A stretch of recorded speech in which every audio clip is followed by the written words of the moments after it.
We'll go ahead with methods and methodology of the study, the go-to phase 3 randomized clinical trial. So, the trial design was a phase 3 randomized multicenter prospective controlled open label and a non-inferiority trial. So the patient population was patients with advanced gastric or esophageal cancer who were not fit for full dose 3-drug chemotherapy but were suitable for reduced intensity chemotherapy. So the key eligibility criteria was that the treating oncologist considered full dose standard combination chemotherapy, which at that point of time was a triplet including epirubicin, oxaliplatin, and capecitabine, or cisplatin 5-FU trastuzumab was unsuitable because of the patient's advanced age or frailty. So, and it was conducted in oncology clinics in the United Kingdom. So, our patient population were those patients who were fit for a full dose doublet chemotherapy but unfit for 3-drug chemotherapy. So, the study was conducted in oncology clinics in the United Kingdom. The aims were to establish the optimum dose intensity of true drug palliative chemotherapy for advanced gastroesophageal cancer to achieve the best balance of cancer control, toxicity, patient acceptability, and quality of life for patients who are not considered suitable for 3-drug chemotherapy, and to help establish a pre-treatment patient characteristic in individual patient, which will help to predict a better or a worse outcome with chemotherapy at different dose intensities.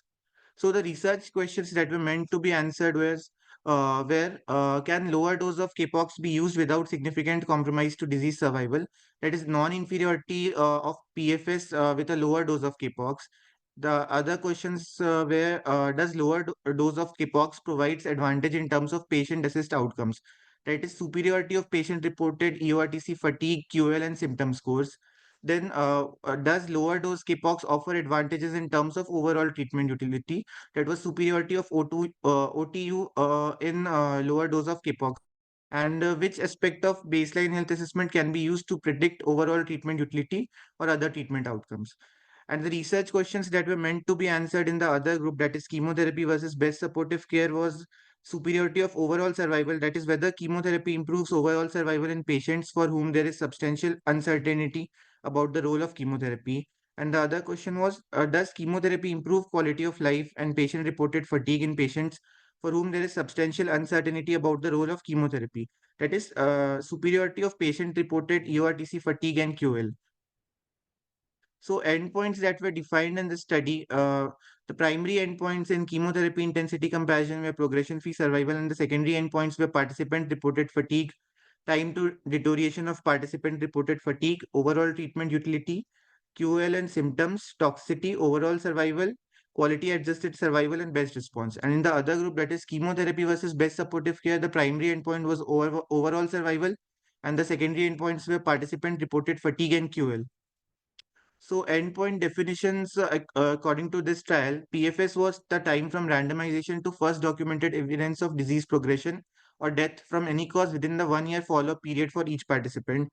OS was defined as the time from randomization to death from any cause. Participant reported fatigue was based on QLQ C30 version 3 fatigue component taken from comprehensive health assessment, which was completed at baseline, and limited health assessment, which was completed at 9 weeks post randomization, and a more frequent QL questionnaire, which was taken up to 52 weeks post randomization. So, of this QLQ C30 version 3 fatigue, only the fatigue component was taken for defining the participant reported fatigue. Time to deterioration of participant reported fatigue was defined as a large deterioration that was declined by less than or equal to 15 points of QLQ C30 fatigue component as compared from participants' baseline fatigue score. So overall treatment utility as defined in this trial was the utility in terms of it has the treatment considered to have helped.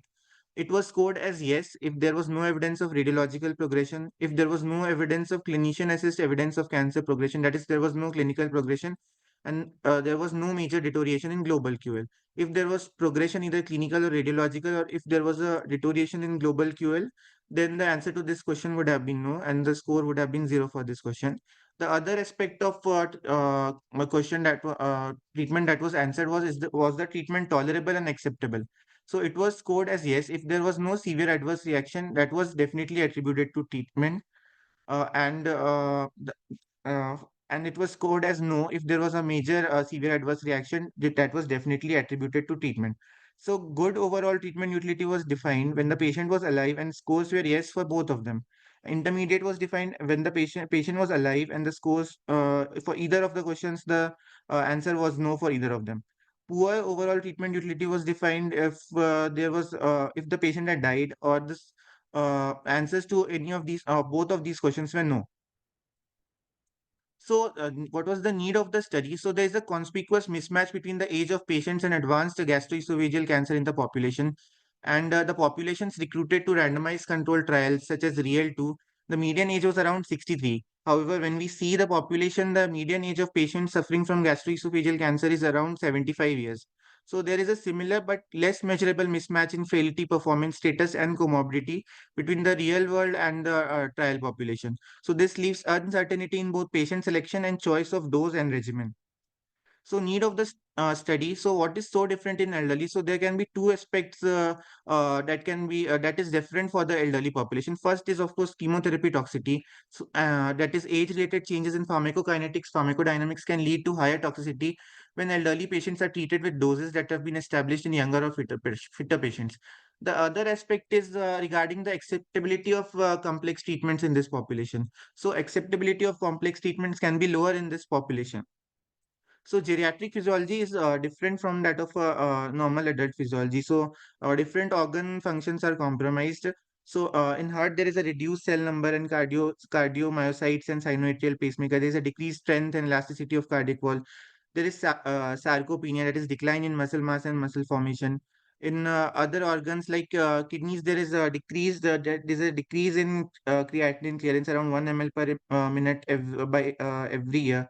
So there is decreased excretion of drugs through the kidney, and there is an increased predisposition to toxicities. The other organs functions are also compromised, including lungs, where there is a decrease in alveolar elasticity and reduced cough strength, predisposing them to more frequent infections. Then GI toxicity, which include GI motility as well as absorption, both of them are compromised. So critically, changing the pharmacokinetics of commonly used drugs. So pharmacokinetics in geriatric patients, so kidney functions and drug excretion is decreased. Liver function and metabolism, liver size and blood flow are decreased, but they are not significantly reduced and do not necessitate routine dose modification. So distribution of drug is also reduced. There is a doubling of fat content from 15% to 30%, and there is an increase. There is a decrease in intracellular water from 42% to 33%. So there is an increased because of this. There is an increased peak blood concentration of polar drugs, and there is a decreased peak concentration but longer half-life in lipid-soluble drugs.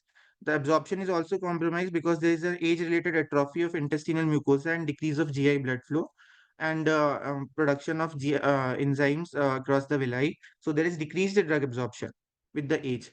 So now when we see the inclusion criteria of this study, so they had include histologically or cytologically confirmed carcinoma of esophagus, gastroesophageal junction or stomach, which was irrespective of histology. So, and patients could be with or without distant metastasis, but if they were a non-metastatic, so they should be treated with a palliative intent. And they were considered by the treating physician to be fit or suitable for any of the GO2 regimens. That is, they were fit for a full dose doublet chemotherapy. And the renal function was GFR more than or equal to 30. Hepatic function was normal, that is, was bilirubin less than 2 times of upper limit of normal, and transaminases less than 5 times of upper limit of normal. Bone marrow function was adequate. A written informed consent was obtained, and the female participants of childbearing potential or male participants who were sexually active with a female of childbearing potential, they must be used to use contraception during chemotherapy and for 6 months after completion of chemotherapy. So exclusion criteria, the main exclusion criteria was fit, suitable patients who were fit and willing for standard full dose chemotherapy with epirubicin, oxaliplatin, and capecitabine or equivalent. They were excluded from this study. And the patients who had received previous palliative therapy for gastroesophageal cancer were excluded. Any medical or psychiatric condition impairing ability to consent or comply with oral chemotherapy or trial assessments were included. Other malignancy, if in the opinion of treating physician, this would significantly impede interpretation of the outcomes of the trial treatment were excluded. Age less than 18 years, pregnant and lactating women were excluded. So sample size calculation, So the hypothesis was that in the chemo intensity randomization, reducing the dose of chemotherapy was hypothesized to provide a better patient experience without major detriment in PFS. So the trial was used as a PFS non-inferiority design, but with a relatively non-stringent boundary set following careful discussions at the forum of patients and clinicians, where acceptable absolute PFS or OS losses were considered as trade-off against toxicity. And this compromise in PFS or OS was calculated after careful discussion between patients and clinicians. So the patients were prepared to sacrifice 6 weeks or more of PFS in return for reduced treatment toxic effects. But clinicians were more conservative, and the trial was eventually powered to exclude 34 days or greater reduction in median PFS from a predicted 134 days that was equivalent to hazard ratio at or over 1.34. So with one-sided 5% significance and 80% power, this required 284 events or more per pairwise comparison, requiring recruitment of 501 patients or more. And in the other arm, that is chemo BSC randomization arm, chemotherapy was hypothesized to improve overall survival. However, given that the uptake of this randomization was not predictable at the time of designing the trial, the sample size could not be predetermined and only exploratory analysis was planned. So statistical method efficacy analysis was done by intention to treat population. Safety and toxic effect analysis in patients who received one or more doses of protocol therapy. Kaplan-Meier methods were used to estimate survivor functions. Cox proportional hazard regression adjusted for minimization factors were used to estimate hazard ratios and confidence intervals using one-sided 95% confidence interval for the non-inferiority comparison. Overall treatment utility comparisons were used ordinal logistic regression adjusting for minimization factors to estimate odds ratio and 95% confidence intervals. They compared the allocated groups for quality of life and symptom subscales using multiple linear regression adjusted for the baseline subscale and minimization factors. P-value for superiority comparison was two-sided and was considered significant at an overall significance level of 5%. So this was the basic diagram. So patients were selected and consented. They underwent a baseline comprehensive health assessment questionnaire. We'll be going to details of this health assessment.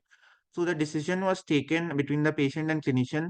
If the patient was considered to be likely benefit for chemotherapy, then he was randomized into either of the three arms. That was three dose levels of Kpox. And if there was uncertain benefit from chemotherapy, then he was allocated to the other arm. That was a two-way randomization between BSC and lowest level of Kpox dose. So each of these chemotherapy arms were reassessed after 3 cycles of chemotherapy by a CT scan and a clinical assessment. If there was a benefit, the treatment was further continued, and limited health assessment questionnaires were given, and they were assessed every 9 weeks. So this has already been explained. So this was the consort diagram. In the different chemo intensity levels, they had included 514 patients who were equally allocated into three arms. And in the other arm, in the other arm, that is chemo BSC pathway, they had included only 45 patients, and around 22 patients were randomized to each of the arms. So the interventions in the chemotherapy arm was oxaliplatin and capecitabine. So the oxaliplatin dose in level A was 130 milligrams per meter square, which was administered on day one of a 21-day cycle. Level B and level C were 80% and 60% of dose of level A. Capecitabine was administered at dose of 625 mg per meter square twice daily on every day of a 21-day cycle. And for HER2 positive patients for whom trastuzumab was indicated, they could receive trastuzumab concurrently with their allocated trial chemotherapy, and this was considered to be a concomitant medication, and method of administration was not specified by this protocol. And the best supportive care arm included palliative radiotherapy, endoscopic stenting, palliative surgical procedure, specialist palliative care services, specialist pain service and analgesia, psychosocial support, blood transfusion, and nutritional support. So, schedule of assessment, all the patients were assessed at baseline, which included a clinical evaluation, history, assessment of WHO performance status, baseline labs, which apart from basic LFT electrolytes included ECG, anti-proBNP, and tumor markers, and so this was the assessment. So how was frailty assessed in this trial? So the definition of frailty in this trial was defined on the basis of 9 domains, which were assessed at baseline using the comprehensive health assessment. So weight loss, the different domains were weight loss. So weight loss was defined as matlab how much patient, how many kgs of weight patient had lost in the past 3 months. It was considered as impaired if he had lost 3 kg or more than 5% of body weight, or he had a baseline BMI of less than 18.5. So mobility was assessed using timed up and go test, which we'll see further. Falls and cognition were assessed using G8 question. Function was assessed using Nottingham ADL score. Social domain was assessed whether what was the place of residence of the patient and whether he required a 24-hour care. So if the patient required a 24-hour care, his social domain was considered to be impaired. Mood was assessed using EQ5D questionnaire, and fatigue was assessed using fatigue component of EORTC QLQ C30 questionnaire. Polypharmacy was assessed by seeing the number of prescribed regular medications, and the proposed cutoff for impaired domain was use of five or more medications.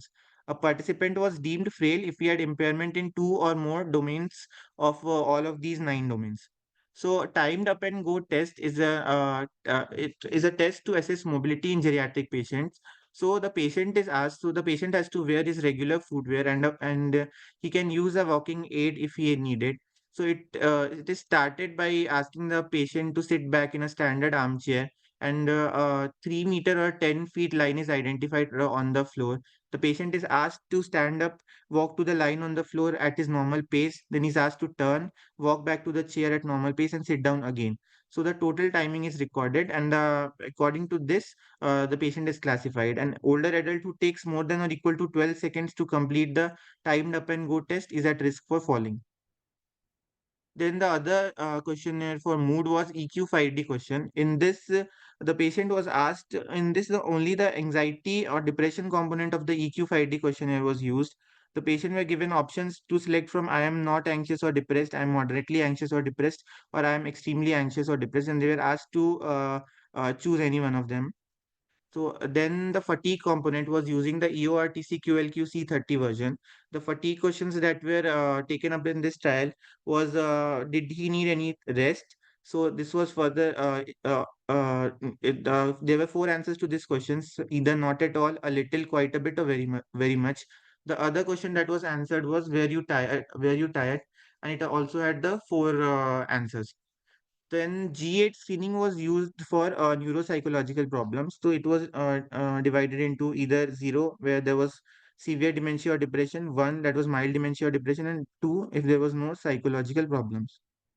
So function was assessed using Nottingham Extended Activity of Daily Living Scale, in which the patient was asked about a predetermined fixed set of questions involving activities of daily living, and he was asked to rate them accordingly, like not at all, with help, on his own, with difficulty, and on his own.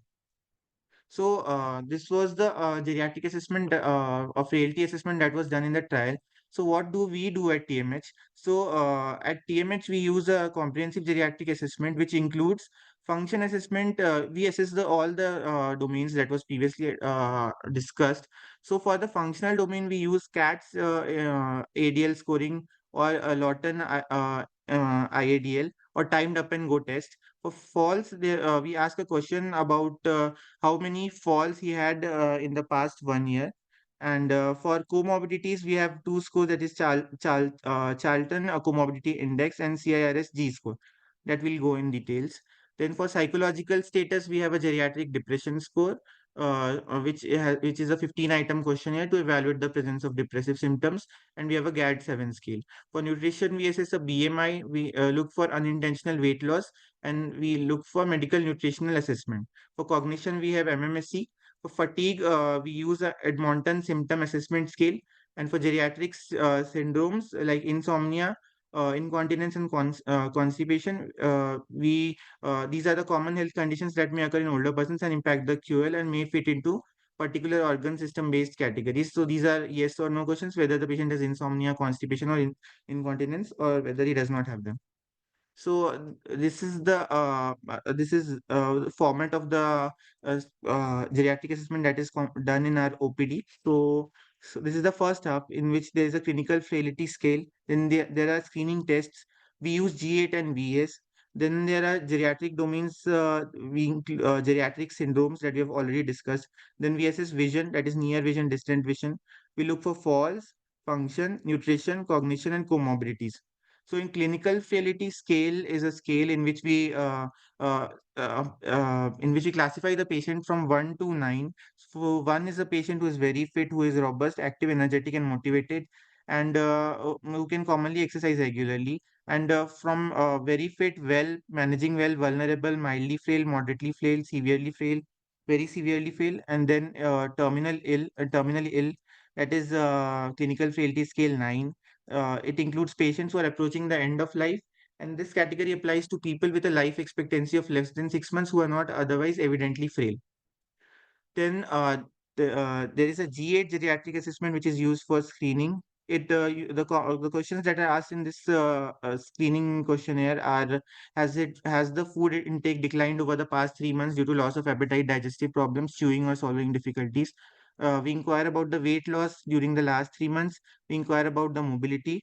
We inquire about neuropsychological problems, BMI, the number of medications. So if he takes more than three medications, then it is no, and if he's taking more than three medications, then he's scored as 0.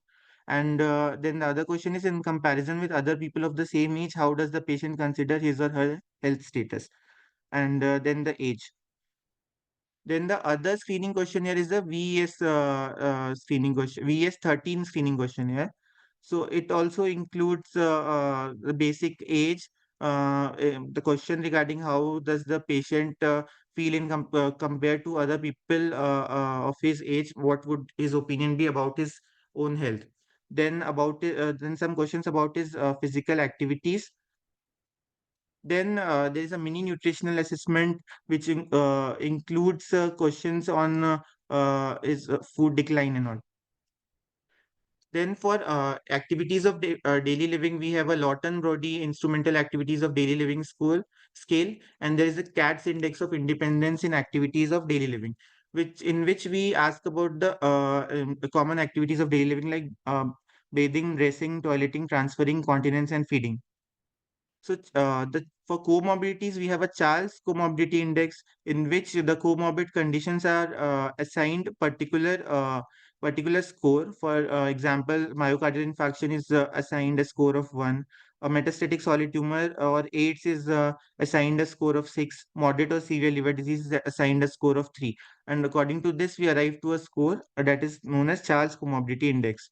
Then we have a CIRS G score, that is Cumulative Illness Rating Scale for Geriatrics. It also it divides into individual organ function like heart, vascular, hematopoietic, respiratory, ENT, upper GI, lower GI, and each of these systems are classified whether the patient has any problem related to these symptoms, and these problems are further graded. Like 0 is no problem, and 4 is extremely severe or immediate treatment required, end organ failure, or severe impairment in function of any of these organs. Then further domains that are assessed are psychology, social support, caregiver burden scale, fatigue, medications, PIM, that is potentially inappropriate medication, drug interactions, Edmonton scale, skin fold thickness, hand grip strength, neutrophil lymphocyte ratio, and SARC-F score for sarcopenia.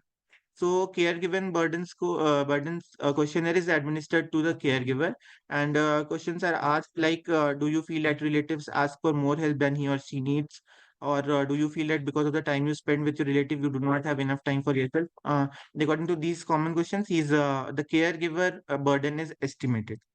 Then we have a Edmonton symptom assessment system, in which the patient is asked about the common symptoms of pain, tiredness, drowsiness, nausea, anxiety, and well-being.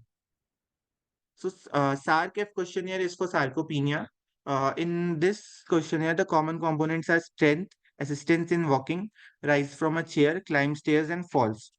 And then there is a geriatric depression scale. This is the commonly used scale for assessment of depression in elderly. Then for anxiety, we have a generalized anxiety disorder screener, that is a GAD 7 questionnaire. Then at the end of geriatric assessment, we also do a CAR chemotherapy toxicity prediction tool to assess the risk of chemotherapy toxicity in a particular patient of geriatric age group. So now we'll see to our study. So the baseline patient characteristics. So the median age in all the arms were around 75. It was well matched. It was mostly male predominant patient. 70% of patients were male in each of the arms. They mostly belong to WHO performance status 1 or 2. So the patients with the WHO performance status more than 2 were around 1 to 5% only. In chemo BSc pathway, they were around 13 and 10% respectively. So if we see the frailty, 60% patients in all groups were severely frail. That is, they were compromised in three or more than three domains according to the comprehensive health assessment that done for geriatric frailty.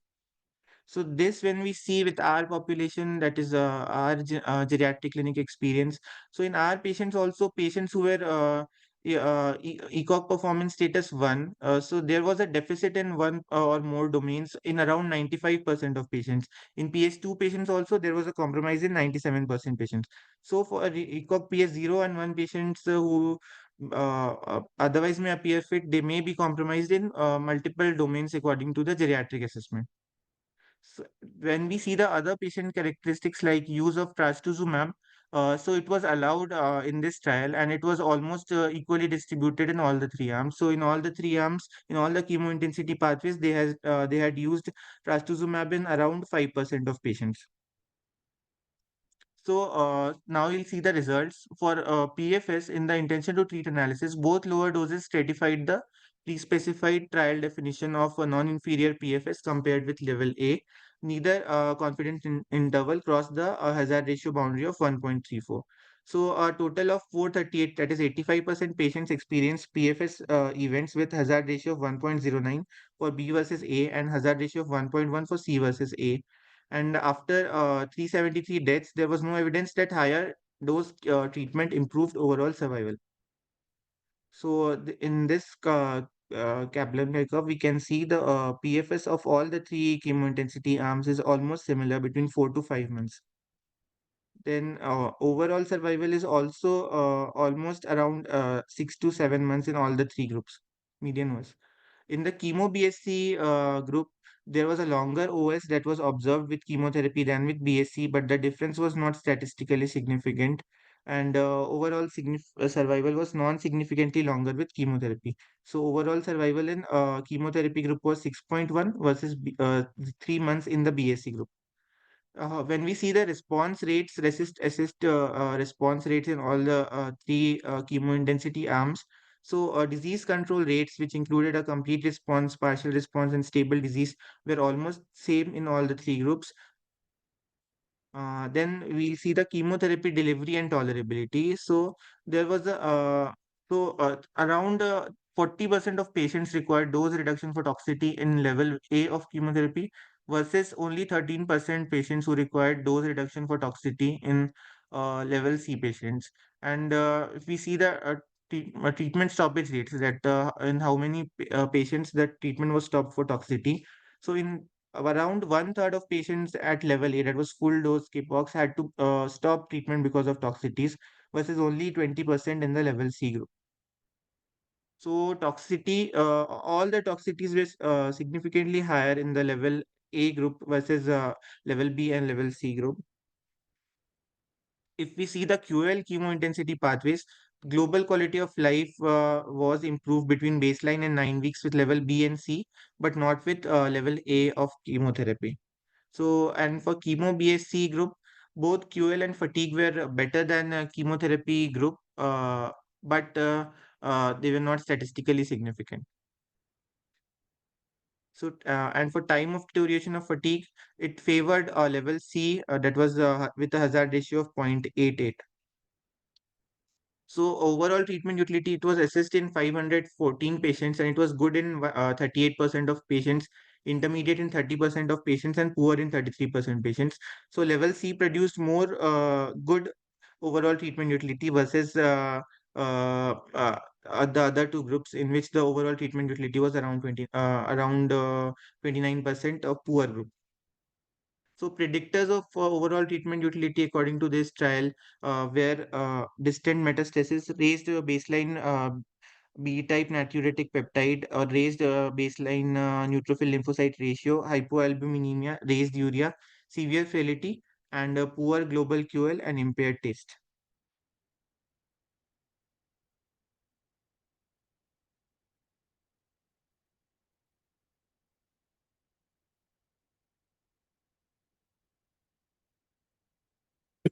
Thank you, Prashant, for the detailed result section.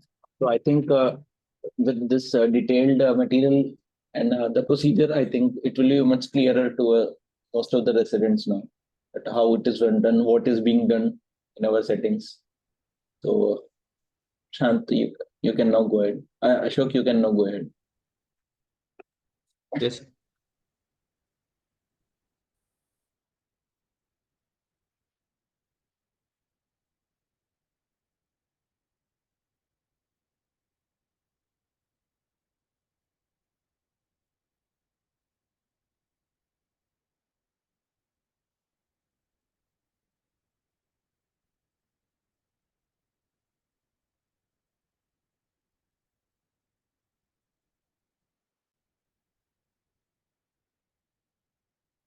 Good morning, everyone. Coming to the discuss part. So, GO2 study randomized clinical trial is the first large trial testing the relationship between the treatment intensity and the patient-focused outcome in frail and or older patient with cancer. And it uses the method and studies patient, the older frail, older non-frail, younger frail, and address the deficit in the evidence guiding treatment of the vulnerable cancer patient. So the lower dose chemotherapy improve patient experience without compromise the anti-cancer control that we already seen in result part that PFS for PFS hazard ratio is 1.0 for as we compared to level B versus A, and for level C versus A hazard ratio 1.1, and for OS it was 1.0 for B versus A, and for C versus A 1.1. And this balance is captured in overall treatment utility. That was level C produced more good, that was 43%, and fewer poor 29% overall treatment utility outcome than A or B. But this difference was not statistically significant. Even the highest dose in GO2 level A was less than standard treatment. The compromising just two drug from the standard EOC triplet. Although this include full dose oxaliplatin, it is combined with the low dose continuous capecitabine rather than the intensive intermittent schedule typically used in doublet therapy.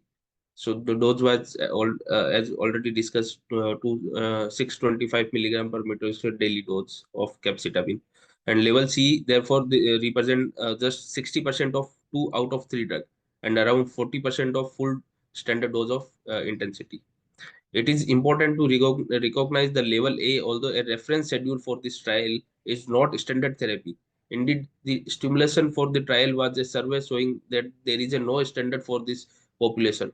And for this reason, they did not apply the typical stringent non-inferiority boundary demanded by the regulator, but were instead able to work with the patient and clinician to carefully balance the competing need for the cancer control and good tolerability. So, one mechanism for retaining the cancer control despite the lower dose is avoidance of toxicity induced treatment reduction and stoppage.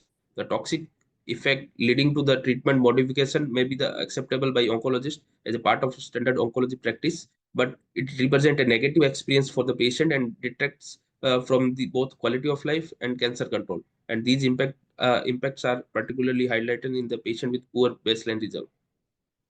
Only 32% patients starting level A were able to receive 3 cycles without reduction or stoppage, compared with 58 in level C.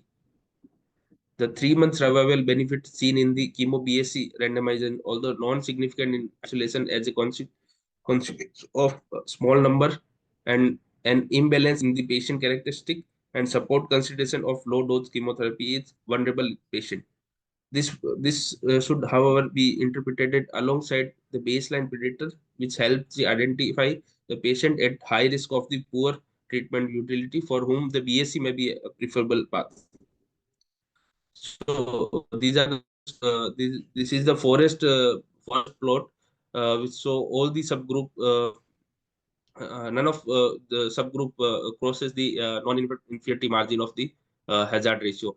Even in age less than 75 or more than 75, hazard ratio was 1.28 in less than 75. Or even in the frail patient also, the hazard ratio is IS is 1.2. So all the patient are no patient is crosses the hazard ratio or non-inferiority margin. And coming to the this uh, level between level A and level C PFS value and same result. So none of these subgroup crosses the hazard ratio boundary. And similar in OS between level A and B and level A and B and level A and C.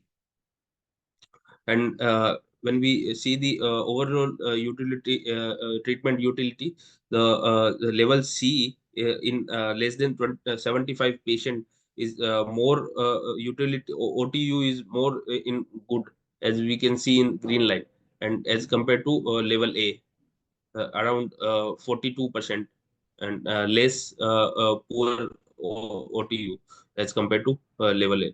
And same in non-frailty or slightly frail patient also. The in level C, the good OTU is high, is around 50%, and poor OTU is lesser. So the GO2 clinical trial showed that the goal of palliative chemotherapy in older and a frail population, including but not limited to cancer control, may be better achieved using the treatment at doses well below those currently regarded as standard. And careful baseline geriatric assessment in the oncology clinic can help predict the likelihood of the achieving those goals, and so contribute to patient and clinician treatment decision. Coming to our TMH studies, so this is study done by Vanita ma'am and colleague.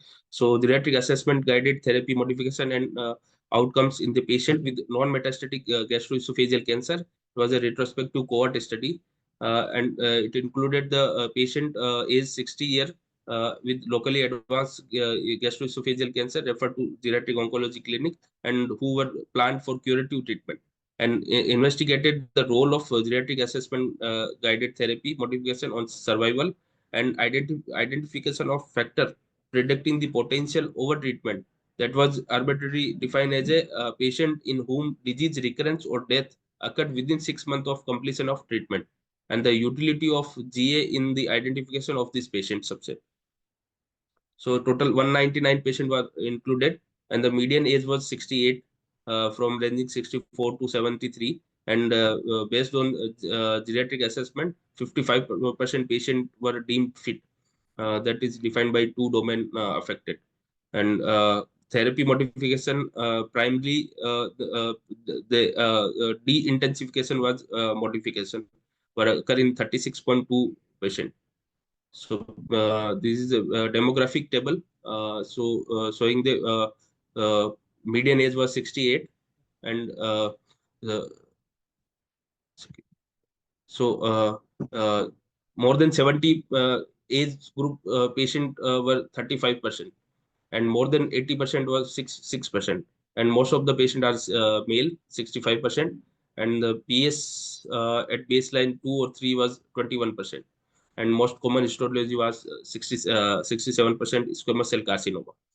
And the G8 screening tools using the cutoff of 14, which was abnormal in 90% patient, and when it cutoff score of 12, it was abnormal in 55%, and the frail patient, that is more than two domain affected, is 44.7% patient.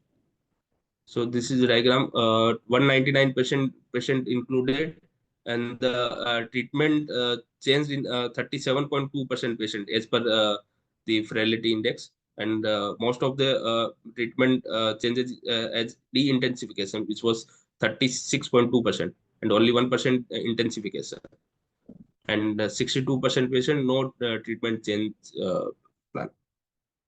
So initially treatment plan before GA was 70% neoadjuvant followed by chemotherapy or chemoradiation, and 27% radical chemo CTRT, and after surgery in 2% patient.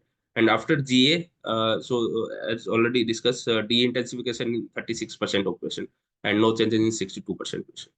So at the coming to the result, at the median follow-up of 34.1 month, so median EFS with de-intensification treatment was 12.2 months versus 18.8 months in the standard treatment.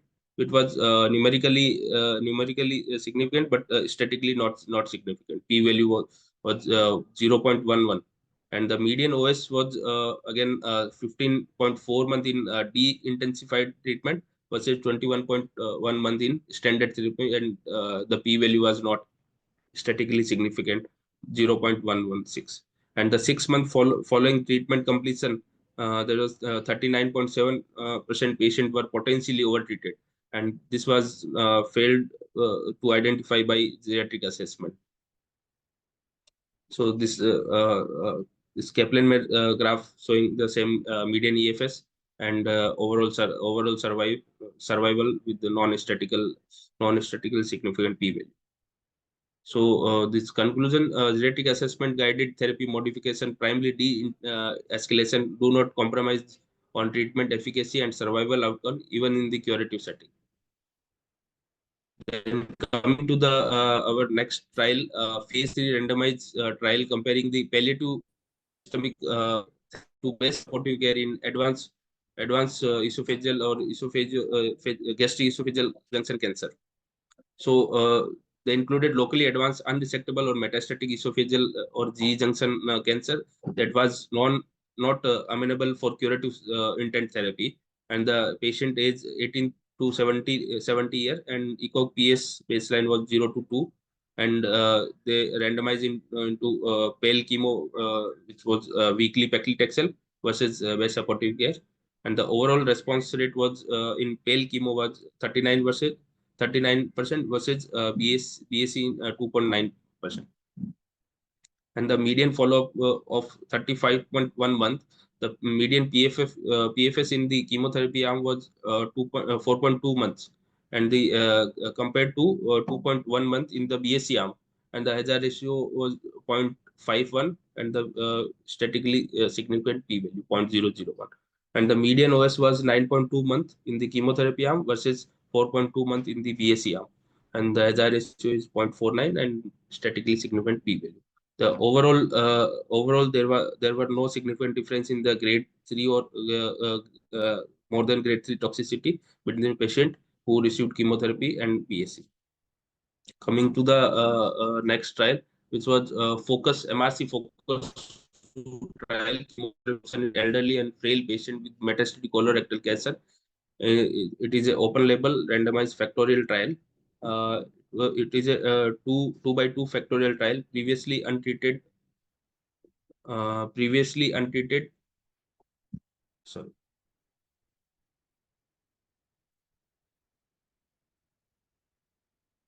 So previously untreated advanced colorectal cancer who were considered unfit for the full dose chemotherapy. So they included 4 groups. Group A with have given only 5 fluorouracil with leucovorin. Group B oxaliplatin plus 5 uracil, and Group C capecitabine, and Group D capecitabine plus oxaliplatin. There were 2 primary outcomes: the addition of oxaliplatin assessed by the PFS, and the substitution of 5-fluorouracil with capecitabine assessed by change in the base from the baseline to 12 week of quality of life. The addition of result part. So addition of the oxaliplatin versus no addition suggests some improvement in the PFS, but the finding was not statistically significant. The median 5.8 months versus 4.5 months. The hazard ratio was 0.84 and p-value 0.07. Replacement of the 5-fluorouracil with capecitabine did not improve the global quality of life. Global quality of life that was similar in both the group, 56% versus 56%. And the grade 3 or worse toxicity effect was not statically increased with oxaliplatin, but was higher with capecitabine than with 5-fluorouracil.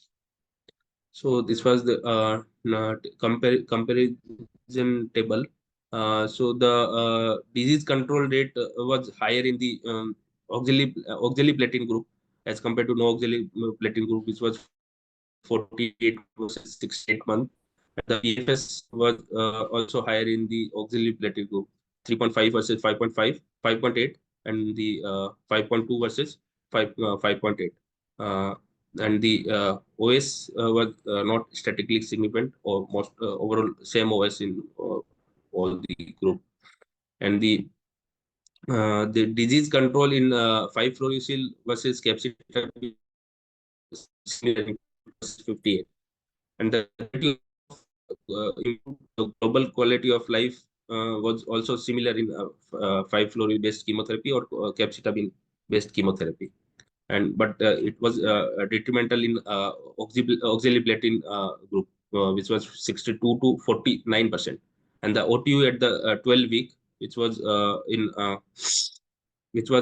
improved in oxaliplatin group, is good from 36 to 47%, and poor from 32 to 21%.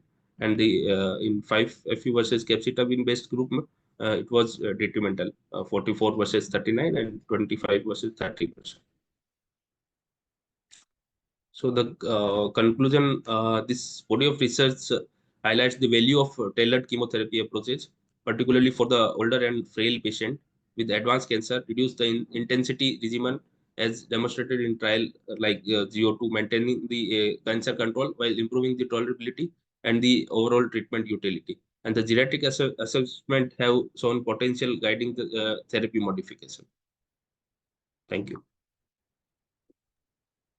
Thank you, Ashok. So I think what we can see is that proper genetic assessment is so much important for our older patients.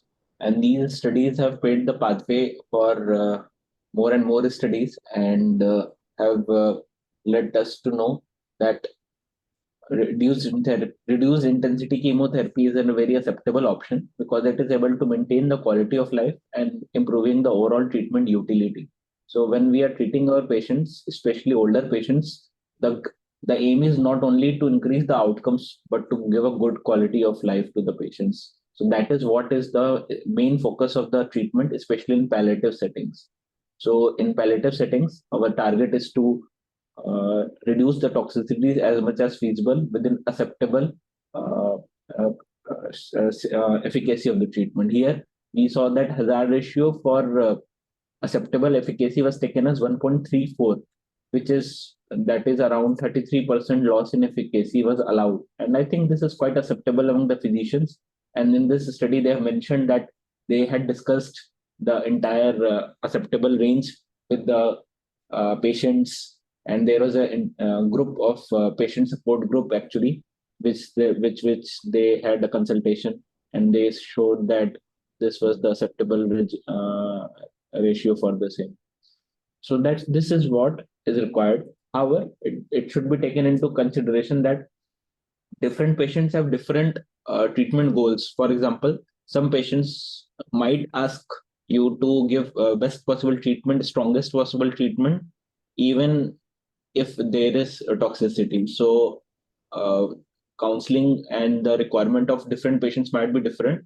This might be more relevant for patients who are looking more fit, and in the assessment they are proving to be completely fit for full dose chemotherapy. So their situation might be slightly different. But otherwise, when we see the OPD, most of the patients ask us to give the treatment in which there is least possible toxicities. That is why oral treatments, there is always a background a thought that oral treatments are less toxic, though it might not be always true.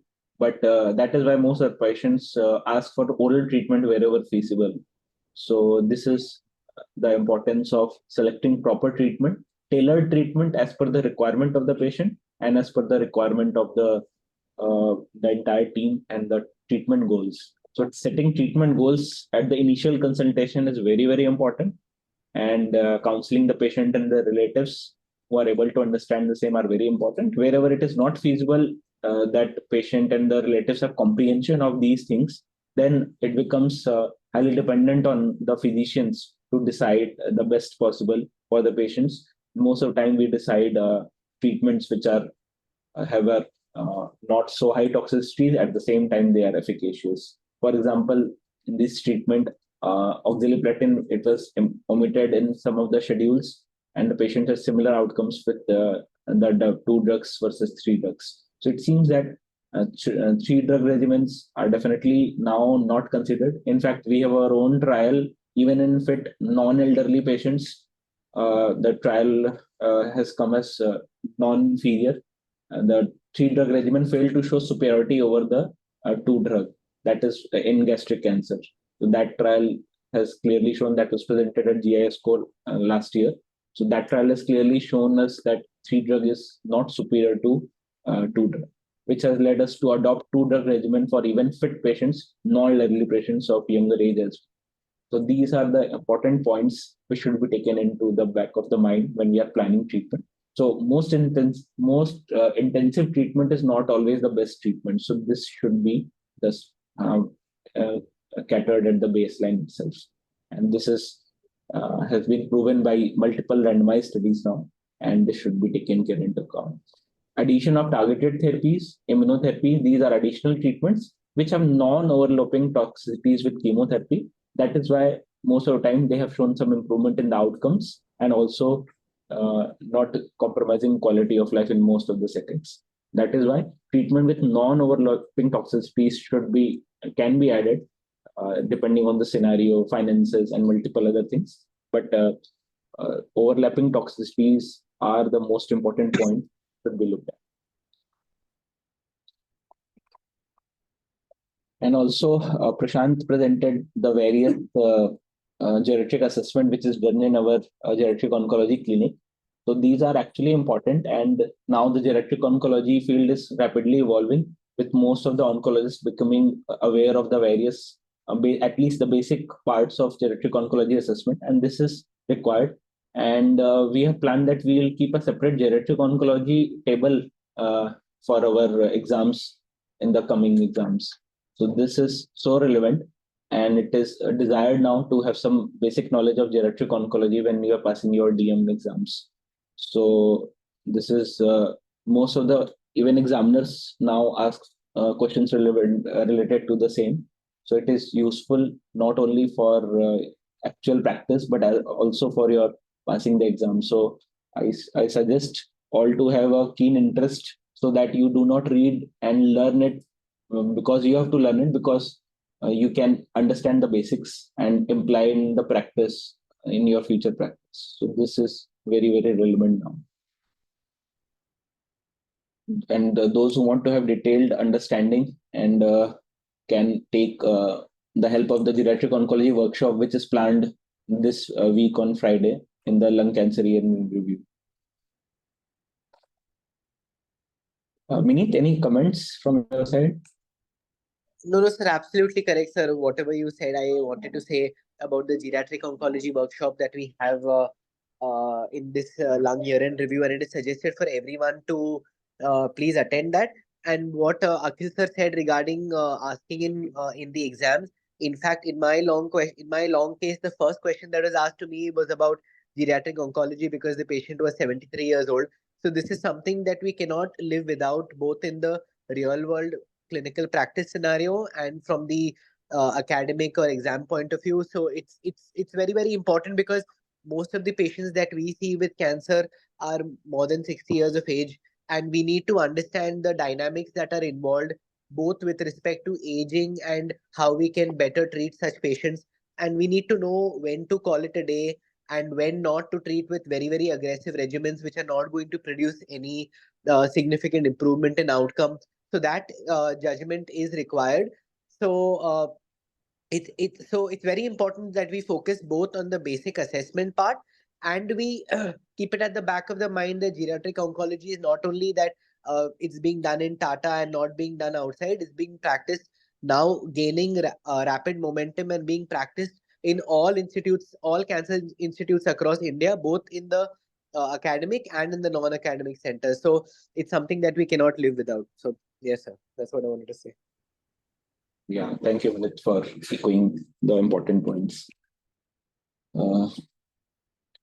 Mishra sir, requesting your comments. So I think it is a very good article, and can see the most of the patient is 75-year-old, more than 75 patient here also. So at least he can guide the patient in very old patient also.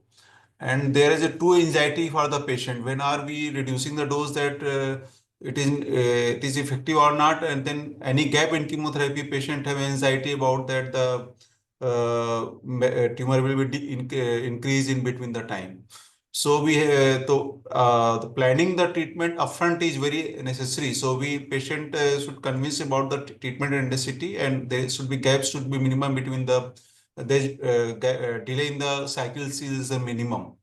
So I think we should follow this and practice more and more in the clinic, and also it will decrease the admission for the supportive care in our ward and our burden our system.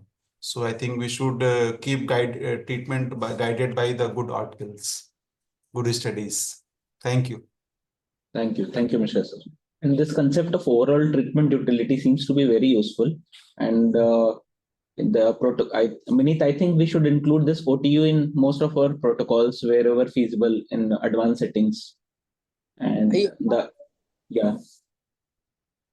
No, correct, sir. Whenever I read OTU as a trial endpoint, I find it very useful because it combines all the essential parameters that we need. That is, efficacy means uh, uh, efficacy and not compromising patient quality and the overall experience that these patients have. So I think OTU as an endpoint, like even we should explore more in the trial designs that we use. And regarding 14 as the cutoff, so what were you saying about the geriatric G8 cutoff, sir?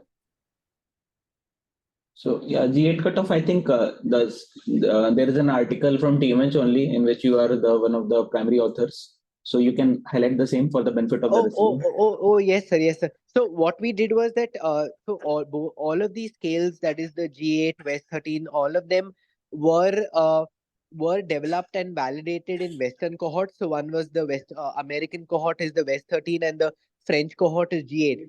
So what we realized is that the scores that we use may not actually represent the scores that we get in the Indian population or the Indian subcontinent, because our patients are more frail, and so we decided to understand or validate the G8, which is one of the most common screening tools that we use in geriatric oncology, and we wanted to validate in our population.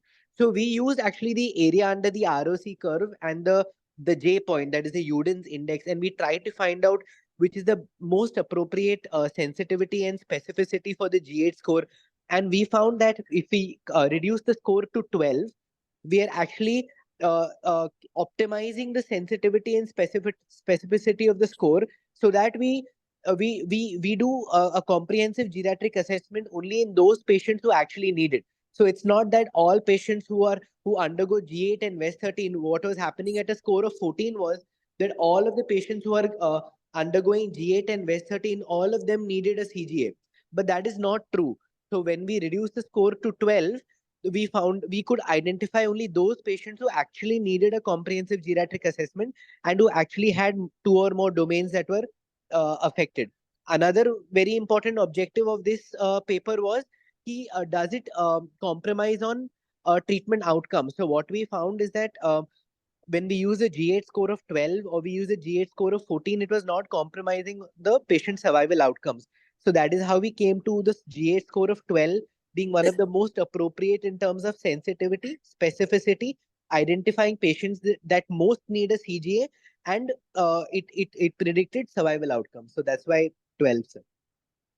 Yeah, very relevant for our settings. So we utilize G8 cutoff of 12 in our geriatric oncology clinic, and that is based on the study done at TMH, and that is very, very important and useful for us. So I think the presentation by Prashant was actually very relevant and important, and it is comprised of most of the relevant points which are important for understanding the basics of geriatric oncology clinics. And Prashant, you should disseminate it to all the residents so that all have information regarding the basic reading points for this geriatric oncology. Yes, sir. Thank you, everyone. I think we can end now. Thank you, everyone. Thank you. Thank you, sir. Thank